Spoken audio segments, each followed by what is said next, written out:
You know, for all of human history, we've looked up at the stars and wondered. Well, we're right on the edge of actually going.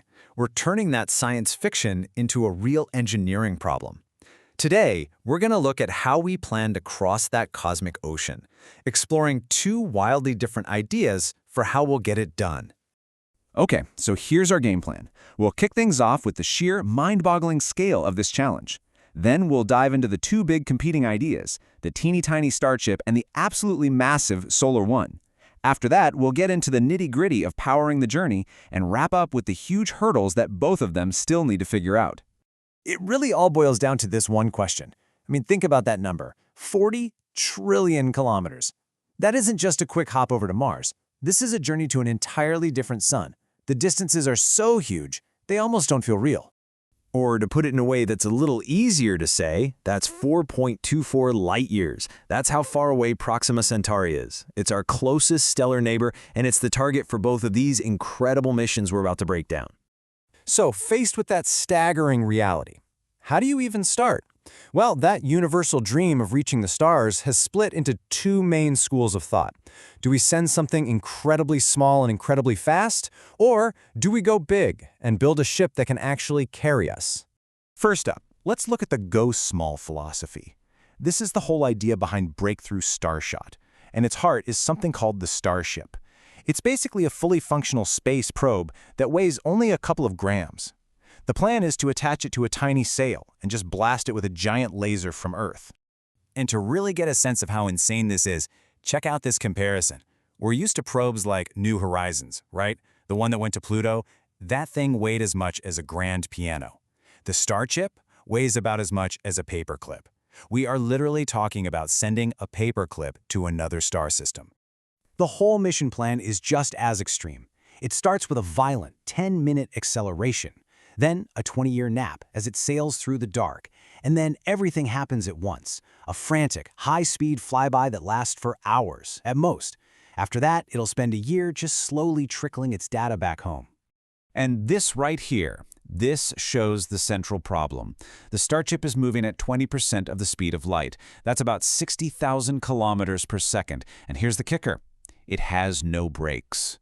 It can't stop, it can't orbit, it just screams through the target system in a few hours, and in that tiny, tiny window, it has to wake up, do all its science, and then phone home across 4 light years.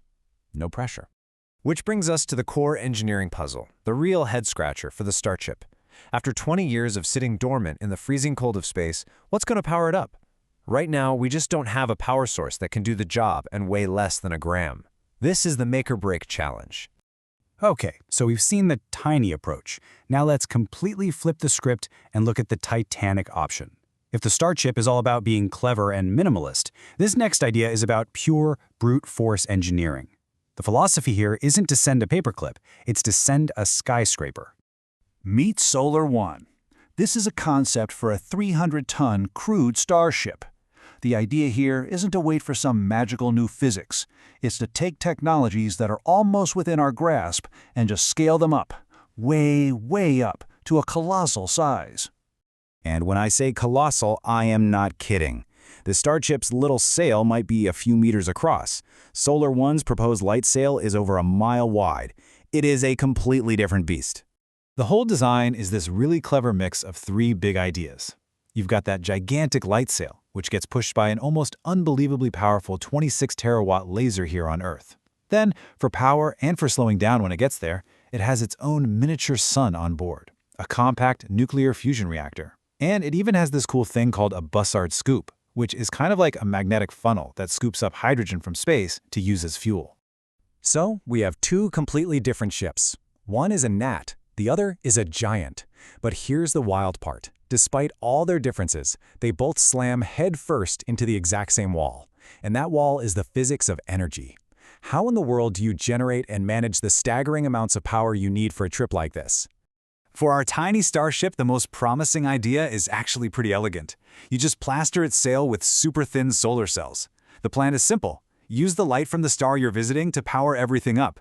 But remember, with only a few hours in the system, that clock is ticking really, really fast. Now, if the Starship were flying to a star just like our own sun, the math works out beautifully. It would only need a little solar array about this big, a tiny patch that would weigh just 0.6 grams. Problem solved, right? Well, not so fast. Our target, Proxima Centauri, is a dim red dwarf star. And this is where the physics just becomes a dead end. To get that same amount of energy, the probe would need a solar array of 3.2 square meters. That array would weigh 21 grams, and that is just impossible for a probe that is a total mass limit of 2 or 3 grams. So the Starship's really elegant power solution kind of hits a brick wall. Which brings us back to Solar 1. How does this absolute behemoth plan to solve its own, much, much bigger power problem? Well, it starts with an amount of power that is just, honestly, it's hard to wrap your head around. Solar 1's launch would need a 26 terawatt laser array. We're talking enough energy to power a major country, all focused down into one single beam of light. And that focused beam of pure energy smacks into that mile-wide sail and produces a continuous force of over 173,000 newtons. To put that in perspective, that's roughly the same amount of thrust as an early jet engine. And by just keeping that push going, constantly, for 5 straight years, that's how the massive 300-ton Solar 1 gets up to the same speed as the tiny 3-gram Starship, a blistering 20% of the speed of light. So, okay, we've got 2 possible paths to the stars. One tiny, one titanic. But here's the thing. No matter which one we pick, both of them face the shared list of massive challenges that, right now, we just haven't solved. I mean, think about it. For decades, any ship has to survive the void. It needs shielding from constant high-energy radiation. It has to somehow survive hitting tiny dust grains that will impact it like bullets. The sail has to be ridiculously strong but impossibly light. The electronics have to work perfectly after being asleep for 20 years. And oh yeah, for a crewed mission like Solar 1, you can go ahead and add mastering cryosleep and artificial gravity to that already huge list. And all this leaves us with one last, really fascinating question. Which dream are we going to chase first? Will our first emissaries to another star be our smallest, cleverest machines racing ahead on beams of pure light? Or will we wait, however long it takes, until we can build the great arcs that will let us make that journey ourselves?